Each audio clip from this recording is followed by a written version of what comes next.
Un saludo cordial. En nuestro afán de construir una opinión pública que contribuya a la edificación de un Estado de Derecho, que nos dibuje más o menos un norte hacia el futuro, un norte obviamente luminoso hacia el futuro del país, hoy hablaremos precisamente sobre la importancia de la ley, del Estado de Derecho y los avances que se pueden hacer en la sociedad actual. Nos visita en el estudio Rosario Sagastume de Ferrari el eminente catedrático universitario, abogado Juan Carlos Barrientos. Este distinguido profesional hondureño es abogado y notario, es doctor en Derecho Constitucional, es catedrático en la Universidad Nacional Autónoma de Honduras a lo largo de los últimos 32 años. Eminente abogado Barrientos, es un gusto tenerle aquí. El gusto es mío, Ángel Darío. Me siento muy privilegiado de estar en su programa. En la medida que la plática transcurra, ¿puedo yo elaborar una caricatura para honrarlo? Claro que sí, para mí va a ser un honor. ¿Tiene alguna expectativa que le provoque especial curiosidad sobre un dibujo que yo le elabore aquí en presencia de tan singular número de testigos? No, fíjese que no. He seguido su trayectoria en Diario La Prensa y siempre me ha gustado la temática de la caricatura. Es una crítica social con humor. Entonces, ¿confía que el resultado sea más o menos sujeto a un buen juicio de su misericordia? Sí, creo que sí. Creo que sí. Ojalá que la tenga usted al juzgarla. Me ganaré su indulgencia desde ahorita. Esa misericordia que yo debo tener a la hora de elaborarla. ¿Estamos de acuerdo entonces? Sí, sí. Manos a la obra. Voy a elaborarle aquí un dibujo humorístico con el cual voy a honrar su presencia. Esencialmente voy a dibujar su expresión facial. Eso me parece muy importante en usted. Luego los demás son detalles que si caben los incluimos en el dibujo, abogado Barrientos. Le he invitado para que nos ayude a entender algunas cosas. Esta es una sociedad que necesita luces y debemos buscarlas en todos los rincones. En ese orden de ideas, una valoración inicial suya. ¿Cuál es su reflexión acerca de la situación institucional que vive el país? Bueno, en primer lugar, nosotros vivimos en una crisis política que refleja la crisis institucional. Esa crisis política, a mi criterio, nace en el año 2009, con el golpe de Estado a Manuel Zelaya Rosales. A partir de ahí hay una descomposición institucional en Honduras porque esto se ha visto exacerbado principalmente por el tema de la reelección. La reelección causa problemas no solo en Honduras, causa problemas en todas partes del mundo. Bolivia ahorita está sufriendo una situación de debacle política precisamente porque se aferran al poder, quieren estar siempre bajo el poder y eso contamina las instituciones y por otro lado crea el síndrome de la dictadura democrática, donde las personas enamoradas del poder cooptan el poder legislativo, cooptan la Corte Suprema de Justicia e instituciones como el Ministerio Público. Y eso es lo que nos está pasando a nosotros ahorita. Tampoco es que antes del 2009 esto era una cosa formidable como para tirar cohetes. No, de ninguna manera. En Honduras siempre ha habido crisis. Y le voy a decir de que no es el primero que se enamora del poder. Desde 1982, Suazo, por ejemplo, tuvo una intentona para poder también quedarse en el poder. Y así sustantivamente tenemos, por ejemplo, la característica de que los presidentes del Congreso siempre quieren ser candidatos presidenciales y el hecho de que nosotros todavía no hemos superado ni hemos tenido la madurez política suficiente para elegir verdaderamente al mejor candidato y no votar por partidos políticos. Entonces esa situación se ha visto reflejada prácticamente desde inicios del siglo XX. ¿Qué factores deterioran el Estado de Derecho? Principalmente yo creo que no es problema de leyes. Aquí han tratado de hacernos creer que la Constitución de la República debe ser cambiada y yo creo que el problema de Honduras no es de leyes, el problema de Honduras es de personas. Y es un problema donde...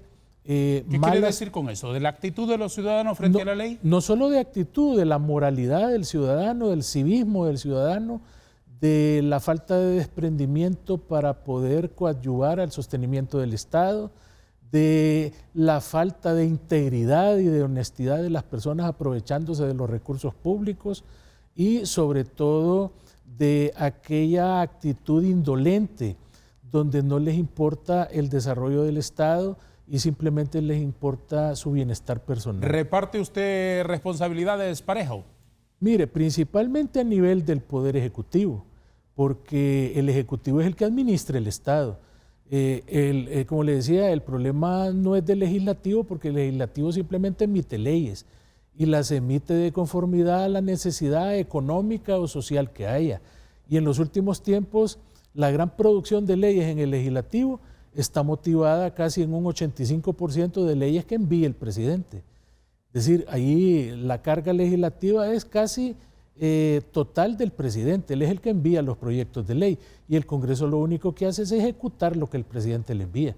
A eso se ha traducido últimamente la actividad legislativa. Aprecio mucho, don Juan Carlos, su visión cosmogónica del asunto como para colocarnos en el escenario. Vamos a la letra menuda, a los asuntos particulares. La reelección presidencial, como está planteada en Honduras, como se ha ejecutado en Honduras, ¿es un producto de aquel deterioro institucional o es una causa que deteriora la institucionalidad? ¿Cómo la entiende? Mire, yo la entiendo como una causa que deteriora la institucionalidad, porque la Constitución de la República es muy clara. Ahí se prohíbe terminantemente la reelección de cualquier persona que haya ocupado la presidencia a cualquier título. Y eso está contenido en una disposición de carácter pétreo, un artículo que es irreformable, como es el artículo 374. Inclusive va más allá del 239 que dice de que no podrá ser candidato a la presidencia de la República quien estuviere fungiendo como presidente, que quien lo promueva deberá de ser inhabilitado por 10 años del cargo, ¿verdad? Y cesar inmediatamente en sus funciones. Pero aquí nos hemos ido por la puerta de atrás a través de lo que pasó en Bolivia, donde Evo Morales fue, a pesar de que el pueblo le negó su tercera reelección, él se fue a la sala de lo constitucional a que la sala lo amparara, violando la misma constitución boliviana que prohibía la reelección por un tercer periodo. En Honduras pasó lo mismo. En la constitución nuestra es bien clara y dice que aquí no procede la reelección.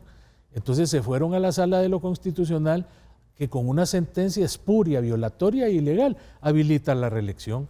Y aquí no funcionaron los controles políticos ni los controles del Estado de Derecho para evitar esa circunstancia, lo cual nos viene a retrotraer nuevamente en el hecho de que esto crea una crisis dentro del Estado de Derecho. ¿Y esa crisis cómo se resuelve? ¿Cómo salimos de este enredo? Pues de ese enredo yo creo que la forma más idónea es, ya que tenemos en el artículo 5 la figura del plebiscito y la figura del referéndum como consultas populares, pues que por primera vez desde que se creó eso en el año 2010 lo utilicemos y en el Congreso que se apruebe un decreto donde ordene que nos vayamos a un plebiscito para que se ordene ese tema y otros temas que son prohibidos de la Constitución. ¿Y de ese plebiscito qué tendría que originarse? ¿La eliminación de los pétreos acaso? Podría, por ejemplo, como en un plebiscito usted puede hacer varias preguntas, ¿sí? No puede estar constreñido a una sola, usted podría, por ejemplo, decir que se eliminen los pétreos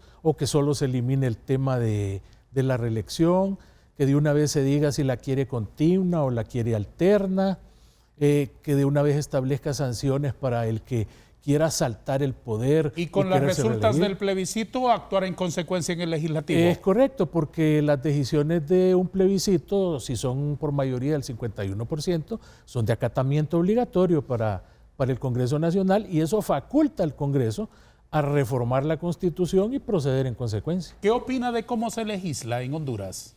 Mire, yo le decía a mis alumnos en la Facultad de Derecho, que en la antigua Roma, para ser senador, miembro del Foro Legislativo Romano, había no empiece que ser... usted con esas comparaciones que probablemente tendremos que romper en llanto. Bueno, había que ser por lo menos abogado para ser senador.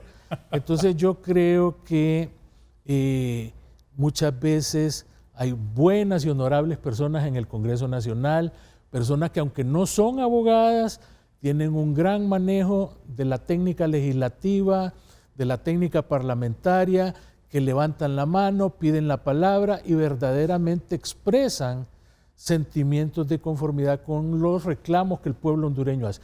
Pero hay otra gran cantidad de gente que no reúne esas condiciones y que uno se queda pensando cómo fue que llegaron al Congreso Nacional. Mire, yo me he quedado asustado de gente que pide 10 millones de lempiras para hacer una estatua por la lluvia de peces. Sí. Que son eventos que usted sabe que han existido en el Congreso Nacional. Otro propuso una vez que se estableciera como obligación que el Poder Ejecutivo le diera una vaca a cada hondureño. En el pasado hubo uno que pidió que se reformara la letra del himno nacional y que en vez de decir tu bandera dijera mi bandera. Sí. Y así podemos estarnos todo el programa con un anecdotario de recopilaciones de burradas que han hecho ahí. Pero ya, ¿cómo se podría mejorar el Congreso? Bueno, el Congreso debe mejorarse desde su elección. Es decir, aquí tiene que haber una depuración en las planillas. Cada movimiento, cada partido político tiene que escoger muy bien a las personas, no escogerlas porque son populares o porque son futbolistas o porque en determinado momento fueron cronistas deportivos o porque son showmen en algún programa de radio o de televisión, sino que deben de escogerlos por aquella capacidad que puedan tener de verdaderamente interpretar el sentido del pueblo y traducirlo en leyes que verdaderamente vengan a concitar el desarrollo nacional. Al Poder Ejecutivo, ¿cómo lo ve desde su ventana? Mire, el primer periodo de gobierno me parece que fue bastante productivo. Creo que el presidente tiene una capacidad de no cansarse, de andar permanentemente saliendo fuera de casa presidencial, haciendo sus actividades. Bueno, era candidato. Porque, bueno, era candidato y se hacía promoción. Fíjate que era el único candidato que no tenía prohibiciones de hacer campaña política. Los demás sí tenían prohibido, pero él no, porque era el presidente. Pero en este segundo periodo de gobierno siento que su imagen se deteriora con el tema de la reelección y se deteriora aún más por el tema del juicio y posterior sentencia de su hermano en Nueva York. Ya le pediré más opiniones sobre eso, pero debemos detener la conversación un momentito, si me permite. Un gusto. Pausa comercial.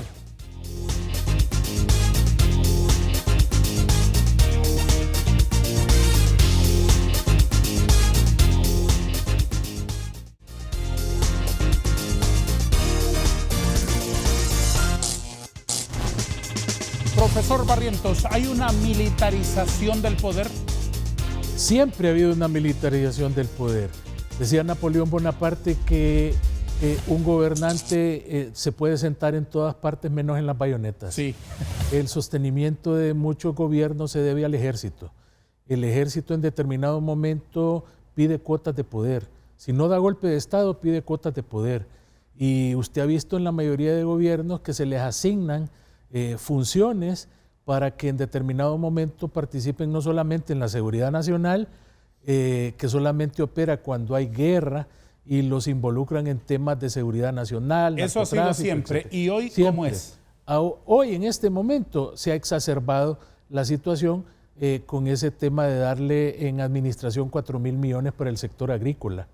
Me parece a mí de que eso en primer lugar denota incompetencia de parte del Ministerio de Agricultura y Ganadería, del Instituto Nacional Agrario, y denota que hasta cierto punto se quiere complacer a la Fuerza Armada a través de dotarlos de esta situación que yo la veo como un bono para la tranquilidad del mandatario y que se refleja en una vuelta atrás, en un retroceso, porque Honduras a partir de Carlos Roberto Reina desmilitarizó al Estado. Recuerde usted que antes era muy común en Hondutel, en la Marina Mercante, en Aeronáutica Civil, que siempre pusieran un militar en el Instituto de Migración. Sí. Pero Reina viene y desmilitariza y convierte más civil al Estado. Ahorita vamos para atrás porque estamos cayendo en el tema de que los militares no tienen la función ordinaria de hacer trabajos de agricultura, aunque la Constitución de la República haya sido reformada para darles a ellos amplitud en temas agropecuarios, de salud, de educación, etc. Opiniones sobre otros tópicos. ¿La extradición es una buena medida? Mire, la extradición surge en los años 80, 90 en Colombia con el tema de Pablo Escobar. Ahí surge por primera vez, porque la mayoría de las constituciones de los estados prohíben extradición de ciudadanos nacionales.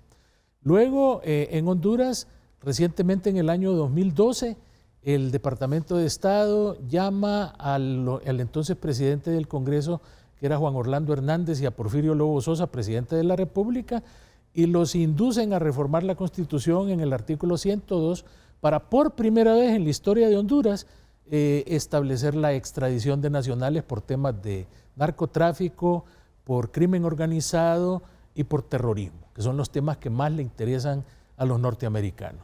Eso en determinado momento puede interpretarse que ha venido a contribuir al tema de combate contra el narcotráfico. ¿Usted cree que es porque así? Le tienen miedo, los narcotraficantes le tienen miedo a la justicia norteamericana y al sistema penitenciario norteamericano, que no les da las libertades que les da el sistema penitenciario en Honduras. Y si le tienen miedo, como dice usted así en términos generales, ¿por qué hay algunos que optaron por irse allá y no someterse a la posibilidad de un juicio aquí?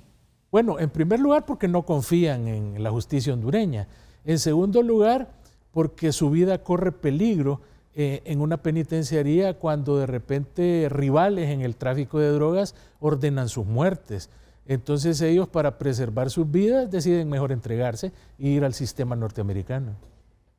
¿Se deben ver los juicios de hondureños en Nueva York por narcotráfico con una bolsa de palomitas desde la televisión y muy campantes? No, yo creo que no. Ese juicio en Nueva York, por ejemplo, lo que ha provocado es la verdadera reacción que debe tener un buen ciudadano y decir, ¿por qué estos señores se nos va a revelar todo esto a Nueva York y aquí los operadores de justicia en ningún momento tuvieron forma de actuar o de dar a conocer o investigar estas cosas? ¿Se aproximaría usted a responder esa inquietud? Yo creo que lo que refleja ese juicio en Nueva York es la falencia del sistema de justicia en Honduras, la falencia de los sistemas de investigación policiales, la falencia del Ministerio Público. Eso es lo que se ve reflejado en ese juicio de Nueva York.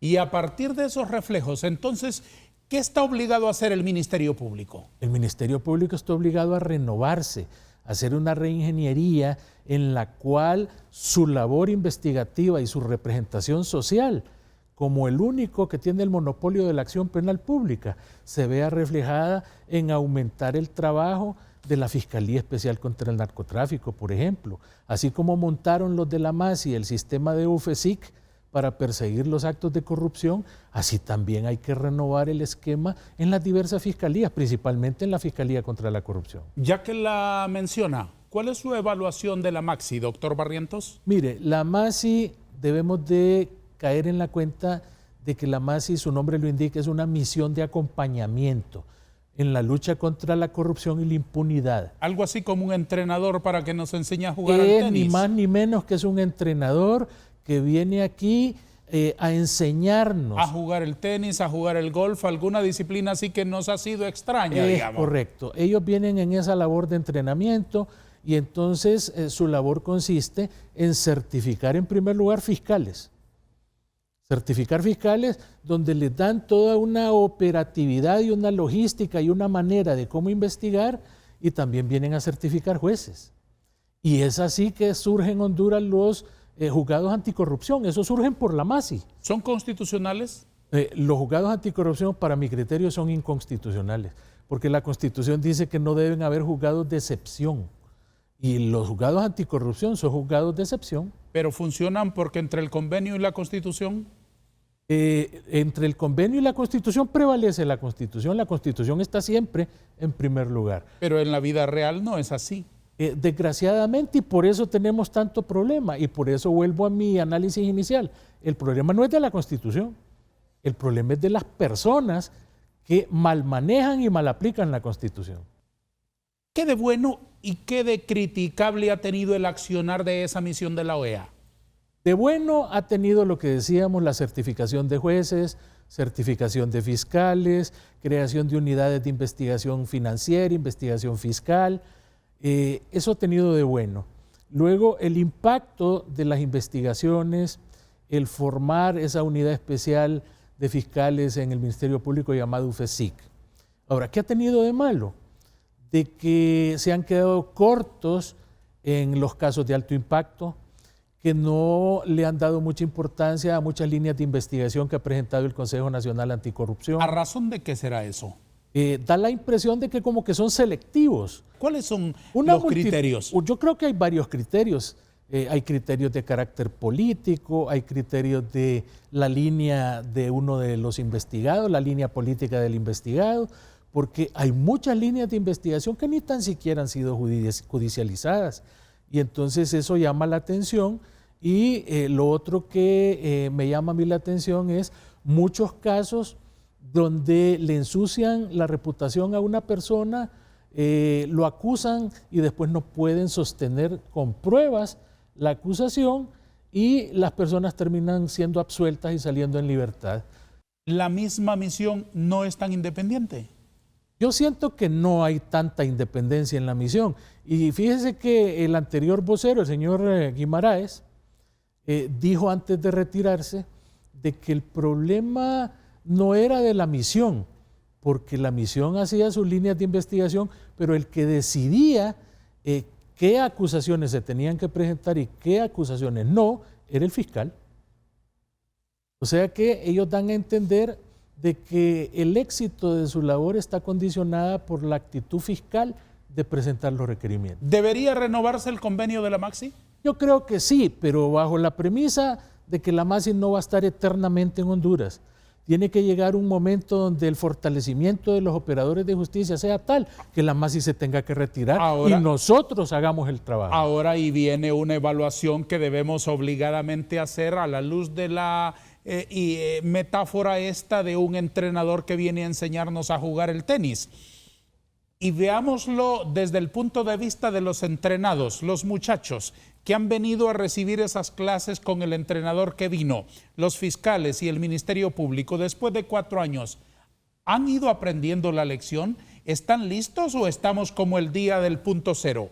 Yo creo que todavía les hace falta y creo que todavía es necesario darles mayor entrenamiento, porque repito, en los últimos juicios prácticamente han salido vencidos porque no han sabido plantear el caso, no han sabido llevar las pruebas que oportunamente se necesitan, y esto forma parte del expertise que se supone que algún día van a llegar a lograr para llevar a cabo su misión. ¿Considera usted, doctor Barrientos, que el nuevo Código Penal es indulgente con la pudrición? Yo lo que veo en el nuevo Código Penal es que hay una rebaja de penas. Y esto es un fenómeno que ocurre en la mayoría de los países en el mundo. La gente quiere sangre, la gente quiere ver penas duras, la gente quiere ver un castigo inmisericordia contra la criminalidad. La gente cree que a través de penalidades duras se va a combatir de manera eficaz el crimen. Y entonces cuando ven ahí que hay rebajas de penas, cuando ven ahí que en determinado momento se está tratando con guante de seda determinados delitos, entonces ahí es donde viene el problema, porque siento yo que no hubo una buena socialización del código y que fue hasta que entró en la vacatio legis que la gente y diversos sectores empezaron a protestar y empezaron a crear. No logro entender muy bien su criterio porque usted se ha refugiado a decir la gente quiere, la gente quiere. Quiero escuchar su propio criterio. Bueno, ¿cree usted que el código es un documento de descuentos?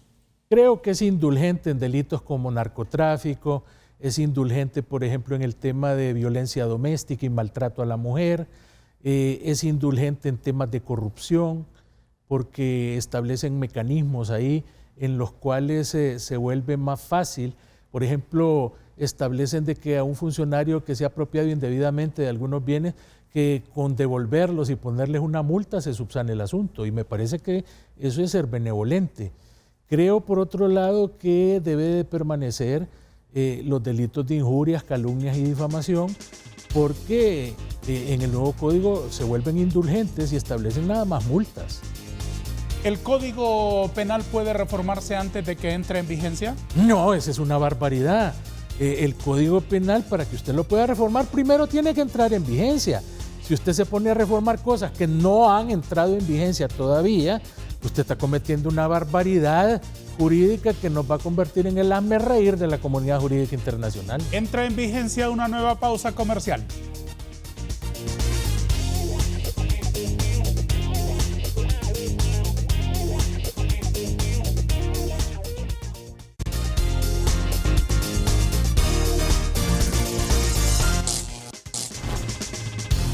Converso y dibujo. Dibujo y converso, feliz y curioso, todos los fines de semana aquí, los domingos a través de Canal 5 después de Noche de Gala, y repetimos nuestro conversatorio endulzado con el buen humor de una caricatura el domingo siguiente a las 8 de la madrugadita muy temprano a través de Telesistema Informativo.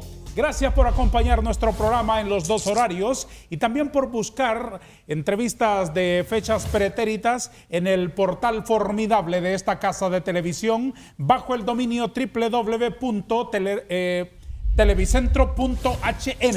Ese es el dominio, para no perdérselo. Ahí puede buscarlo y obviamente reencontrarse con entrevistas formidables por la inteligencia de nuestros invitados. Llevo bastante avanzada la caricatura, doctor Barrientos, así sonriente, simpático, como me parece usted, y con una mirada dulce, así lo estoy retratando. Lo más importante va a ser su opinión al final de la plática, ¿le parece? Me parece bien. Muy bien, seguimos de acuerdo entonces. ¿Qué opina, doctor Barrientos, del manejo del sistema penitenciario? El sistema penitenciario en Honduras está colapsado. Los sistemas de seguridad son insuficientes, el hacinamiento de los reos provoca escuelas del crimen, están revueltos ahí sentenciados con no sentenciados, personas que han cometido delitos horribles de asesinato y secuestro revueltos con personas que se han robado una gallina, y ese tipo de situación, lógicamente, más la complicidad que hay de los custodios de los centros penitenciarios, que permiten ingreso de drogas, ingreso de armas, reos que salen, dicen, a la calle a cometer fechorías y después regresan a la penitenciaría, nos hacen a nosotros concitar de que el sistema penitenciario, no de ahorita, sino que hace mucho tiempo está colapsado. Cuando usted ingresa a los estrados judiciales y ve el accionar de los operadores, ¿con qué impresión sale? Bueno, afortunadamente, como mi actuación es en el campo civil constitucional, veo con agrado que hay muchos jueces jóvenes, operadores de justicia que verdaderamente tienen la condición de servicio y que realmente cumplen bien con su cometido.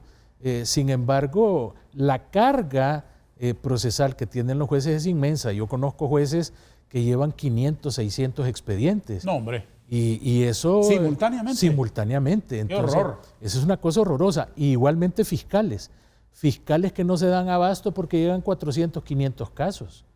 Entonces, aquí nosotros estamos en un gran déficit y esa circunstancia incide porque justicia tardía no es justicia. ¿Cuáles son las tareas fundamentales que para reconstruir el Estado de Derecho, del cual hemos estado escuchando sus reflexiones, debería aportarle a Honduras la oposición política? Mire, a mí me preocupa la oposición política porque no tiene propuesta, no señala qué cosas van a hacer si llegan a convertirse en gobierno. Aquí la oposición política se ha concentrado en hacer marchas infructuosas desde el año 2009 y andar ahora con el estribillo de fuera jo. Pero la gente no quiere saber fuera jo, la gente lo que quiere saber es qué le propone a usted de diferente para cambiar el estatus de gobierno que tiene jo. De qué manera usted va a contribuir a que verdaderamente la gente se sienta identificada con la oposición para sacar a jo. Eso es lo que me parece a mí que hay como deficiencia dentro del Estado de Derecho, porque esa carencia de propuestas, de señales de que van a convertir esto en algo diferente en el campo social, en el campo económico o en el campo educativo, que para mí es muy importante. Yo siento que hay un vacío enorme donde usted ve que en los últimos tiempos lo único que ofrecen es paro nacional, incendio de llantas y toma de calles, daño de negocios particulares, vandalismo, la policía reprimiendo y tirando gases lacrimógenos. Y eso frente a la insatisfacción popular, porque el que se ve dañado con esas cosas no es Juan Orlando, si Juan Orlando anda en helicóptero. El que tiene problemas es usted, yo, los ciudadanos de la calle que andamos trabajando y que andamos haciendo nuestras gestiones y que no podemos hacerlas por esa contracción social que provocan estos disque grupos de oposición. ¿Por qué en otros países hay mayor beligerancia de los ciudadanos frente a los temas de interés público como la construcción de un Estado de Derecho? Porque en otros países existe mayor liderazgo, para empezar. Y aquí nosotros estamos carentes de un liderazgo verdadero y oportuno que concite a las masas a salir a protestar y reclamar sus derechos. En segundo lugar, porque aquí no tenemos todavía la conciencia social que tienen en otros países que están acostumbrados a reclamar sus derechos en la calle, pero de manera civilizada. Vea usted, en Chile salieron a protestar masivamente y un pequeño grupo se dedicó a actos vandálicos que fueron condenados, donde dañaron el metro. ¿Y qué se gana con dañar el metro? Dañar a los mismos usuarios que son personas de clase media, de clase baja, porque los ricos no usan el metro. Entonces, aquí en Honduras hemos tenido esa carencia de liderazgo y esa carencia de propuesta social, porque los líderes no tienen propuesta, no tienen carisma, no tienen la capacidad de movilización. ¿Cuál es la estrategia que deberíamos entonces asumir los ciudadanos, más allá de las instituciones políticas? Usted, sus vecinos, mis vecinos, yo, para construir un mejor país. Para construir un mejor país, en primer lugar, usted tiene que apelar al factor educación. El factor educación, poniendo como fenómeno de paralelo a Chile, en Chile existe una tremenda educación, tanto a nivel primario, secundario como universitario. La gente en el modelo educativo como el que tiene Chile, como el que tienen, por ejemplo, en países desarrollados, permite que usted tenga un verdadero conocimiento ciudadano, donde usted aprecie los valores sociales. Pero si usted tiene una mala educación y con esa mala educación usted salta a la calle, usted no tiene principios, usted no tiene ética, usted no tiene moral, usted no tiene valores, y lo único que quiere hacer usted es llegar a aprovecharse de los trabajos donde usted se desenvuelve, y si llega como funcionario del gobierno a dedicarse a robar o dedicarse a la trampa, al timo, al cohecho, entonces definitivamente nosotros no vamos a tener un buen país. Y en la oposición yo siempre he mantenido, Ángel Darío, que nosotros tenemos que constituir ya a 2 años un bloque electoral que busque llegar al poder, para desde el poder empezar a transformar. ¿Cómo se construye un bloque electoral que pretenda presentarle a los ciudadanos esa oferta creíble de realizaciones institucionales para que el país empiece a cambiar?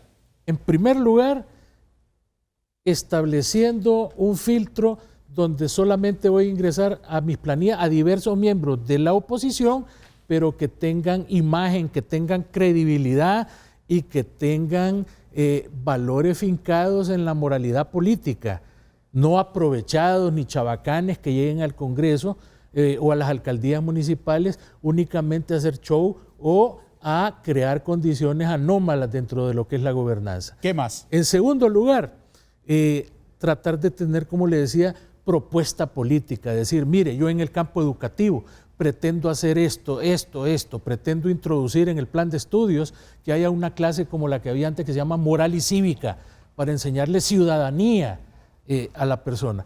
pretendo que en vez de andar perdiendo el tiempo en trabajos sociales, cada estudiante no se pueda graduar si no demuestra que sembró 10 pinos en determinado lugar y reforestó determinada zona. Pretendo en el campo social establecer, por ejemplo, en esa ley de alivio de la deuda, decir, voy a bajar el interés y voy a por ley a fijar que el interés que la gente va a pagar por el alivio de la deuda cuando vaya a quitar un préstamo para pagar todas sus deudas, ¿sí?, va a ser un interés del 10%, pero no dejarlo a criterio del banquero, sino que dejarlo ya establecido en la ley. Establecer, por ejemplo, de que en Honduras va a ser de carácter obligatorio el hecho de que todas las escuelas tengan computadoras para que los niños puedan acceder desde prontas edades a sistemas ya modernos en el tema educativo. Pues le estoy poniendo algunos ejemplos, sí, nada más. Luego. Pero sí vamos nosotros con propuestas huecas, vacías, donde únicamente ando diciendo fuera jo, y no le ofrezco al pueblo hondureño nada, eso desencanta. Y por el otro lado, recuerde usted que el gobierno ha apelado en el pasado, en sus propuestas electorales, a establecer en Honduras el miedo entre la derecha y la izquierda, y decirle a la gente, mire, si usted vota por la izquierda, Honduras se va a convertir en una Venezuela.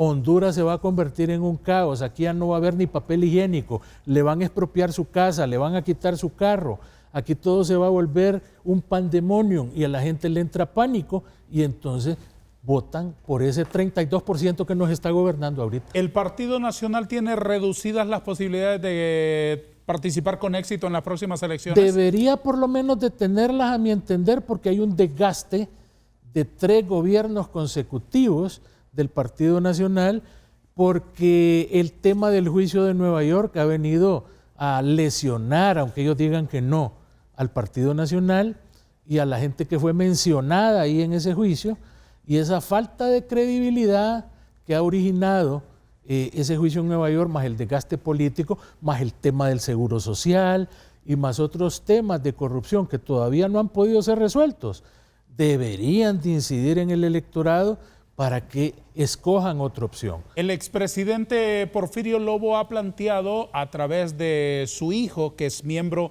del mismo movimiento político interno del Partido Nacional en el Congreso, que se integre una comisión especial que investigue a todos los políticos mencionados por unos o por otros en el juicio de TH en Nueva York. ¿Usted cómo evalúa esa propuesta? Lo evalúo como una ingenuidad, en primer lugar. En segundo lugar, como un acto cínico, porque el papá fue mencionado precisamente en el juicio de Nueva York, que había recibido $1 millón. Entonces, yo siento que el Congreso Nacional no está para investigar. El Congreso Nacional es un ente eminentemente legislativo, está para crear leyes, para aprobar leyes, para derogar leyes. Quien tiene que investigar ese tipo de actos es el Ministerio Público, porque es el que tiene la acción penal. Ese es el llamado de oficio a realizar las investigaciones, pero no el Congreso Nacional, por el amor de Dios. Deme un número de 1 a 10, ¿con cuánto valora usted la función del fiscal Chinchilla? La valoro en un 6%. Vamos a una pausa, la última del programa Vanegas. Siga aquí, por favor.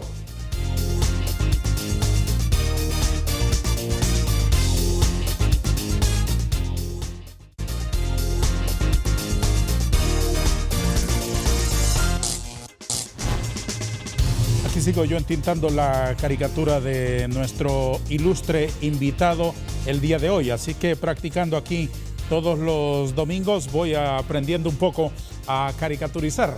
Está apareciendo, faltan algunos detalles. Hablando de aprender y de enseñar, ¿cómo ha sido su experiencia docente, doctor? Bueno, fíjese que estoy por cumplir 33 años de dar clases en la Facultad de Derecho.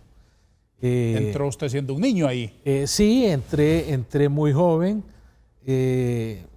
Mi cátedra de Derecho Constitucional y doy también una clase que se llama Teoría General del Estado. He tenido ya varias generaciones de muchachos y muchachas que han sido mis alumnos.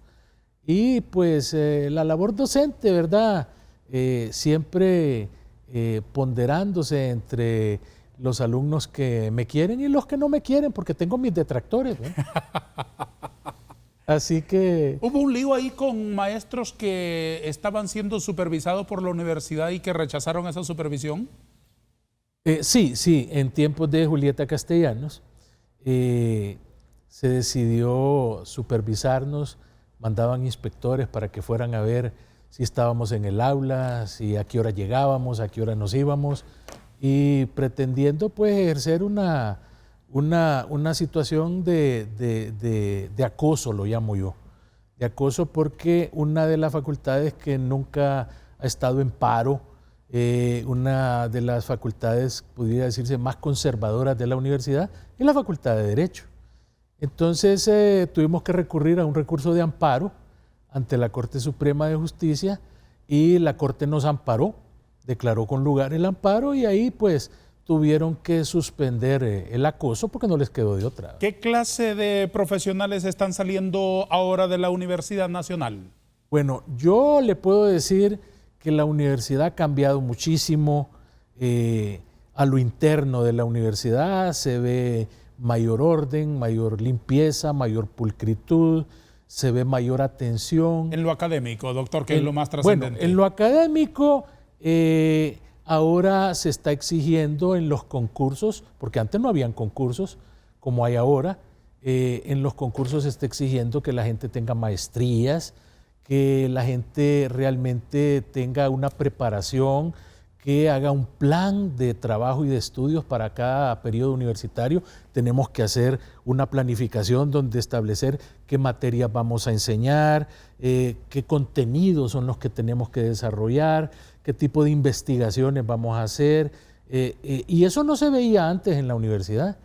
Entonces creemos que hay una depuración y una verdadera actualización dentro del contexto ahora en las clases que se imparten en la universidad. Muy bien. Siempre hay defectos. Sí, por supuesto. Pero hay un espacio para mejorar siempre. Siempre hay un espacio, sí. Sí, desde luego. Volviendo a los asuntos institucionales y a la necesidad de construir propuestas desde los partidos políticos, ¿cómo cree usted que debe limpiarse el camino al poder mediante la implementación de un nuevo estamento para el árbitro, para el Consejo Nacional Electoral y para que el camino al poder no sea una cancha inclinada en favor de unos y en detrimento de otros? Bueno, ahorita se están elaborando por parte de comisiones especiales las leyes que van a venir a normar los organismos electorales. En esas leyes ya se están empezando a vislumbrar, por declaraciones de los miembros de la comisión, algunos aspectos que vienen a contribuir a eso que usted me pregunta. Por ejemplo, el hecho de no permitir que partidos pequeños de maletín vayan a ser miembros de mesas receptoras de votos. ¿A usted le parece bien eso? Me parece bien. Me parece bien porque yo siento que esos partidos pequeños han contribuido a la venta de credenciales. Sí. Y han contribuido a corromper la mesa electoral. Dicen que ha sido un negocio formidable eso de vender credenciales. Y no solo el negocio de la venta de credenciales, el negocio de que les dan una proporción de la deuda política. Ajá. Y ahorita se está presentando una iniciativa dentro de esa comisión en el sentido de que la deuda política sea nada más por voto real y efectivamente recibido, y no por una proporción. ¿Qué otros asuntos deberían ser pilares fundamentales de ese nuevo marco jurídico electoral? A mí me ha preocupado toda la vida el escrutinio de los votos. Y como decía Bertolt Brecht, el problema no es que las elecciones se ganan en la votada, sino que se ganan en la contada. Entonces, a mí el escrutinio me ha preocupado porque si usted ve los últimos 3 procesos o 4 procesos electorales, ha habido una tremenda deficiencia en la transmisión de los resultados. Y recuerde que el tribunal, o ahora llamado Consejo Nacional Electoral, no cuenta votos, lo que cuenta son actas. Actas que son producidas en una mesa donde usted no sabe si los 300 electores votaron todos o si les rellenaron el acta. Entonces esa transmisión de resultados siempre falla, siempre se interrumpe, siempre salen con el cuento de que se cayó el sistema, de que no hubo una real y efectiva transmisión y hasta 3, 4 días y una semana después vienen a completar los resultados. Entonces eso crea sospecha, crea duda, la gente pide mejor voto electrónico y yo digo voto electrónico, Fíjese que en Alemania, en Francia y en Italia había voto electrónico y lo suprimieron, porque con el voto electrónico es más fácil hackear el sistema. Y no tiene respaldo. No tiene un documento, no tiene un documento de respaldo para poder usted verificar. ¿Ciudadanización de las mesas? Es difícil. Libre se ha opuesto terminantemente. ¿A usted le parecería una buena medida? Creo que no estamos preparados todavía para ello. ¿Segunda vuelta electoral? Segunda vuelta electoral me encantaría, pero desgraciadamente el Partido Nacional no quiere y se ocupan 86 votos para reformar la Constitución. Tengo una caricatura para obsequiarle, agradeciéndole obviamente infinitamente por la generosidad que ha tenido de dedicar una hora de su domingo para estar con nosotros. El abogado Juan Carlos Barrientos, catedrático universitario, ilustre hondureño que ha venido aquí a alumbrarnos con sus puntos de vista. Muchas gracias. ¿Qué le parece la caricatura, doctor Barrientos? Realmente me encanta, me gusta y me siento honrado, y lo primero que voy a hacer el lunes va a ser ir a un lugar a que me le pongan un bonito marco para ponerla en mi estudio. Estaré agradecido eternamente. Muchas gracias, doctor Barrientos. Gracias a usted y muy amable. Respóndame con una sola palabra a mis últimas inquietudes, si le fuera posible. ¿Cómo se construye un Estado de Derecho sólido? Respetando las instituciones, respetando las leyes, respetando la Constitución de la República. ¿Le confiaría el país a Nasrallah? Ni loco. Si en sus manos estuviera, ¿extraditaría a alguien? Sí, hay un montón de gente que merece ser extraditada. ¿Un verso que le guste? Pues me gustan los versos de Rubén Darío. Y me gusta, por ejemplo, Margarita. Está linda la mar y el Está linda viento. La mar. Lleva esencias sutiles de azar. Sutiles de azar. Margarita, te voy a contar un cuento. A usted le gusta también, coincidimos. ¿Cuál es su filia principal? Podría decir que el derecho constitucional. Si la Constitución, hablando de ello, pudiera hablar, ¿qué nos diría? Nos diría: respétenme, ya dejen de estarme violando porque destruyen el Estado de Derecho. ¿A dónde llegaremos así como vamos? Pues así como vamos, vamos al despeñadero, porque Honduras está así de llegar a una crisis social insostenible. ¿Quién es, a su juicio, el mejor abogado de Honduras? El mejor abogado de Honduras, me la pone difícil porque tengo un montón de colegas y amigos, así que voy a omitir la respuesta. ¿Por dónde hay que empezar a reconstruir a Honduras? Desde la base, desde la familia, desde el sistema primario, para que desde ahí vayamos formando buenos hondureños. Don Juan Carlos, estoy muy agradecido. Gracias por venir. Gracias a usted. Muchos éxitos siempre. A usted también. A todos, gracias. Adiós.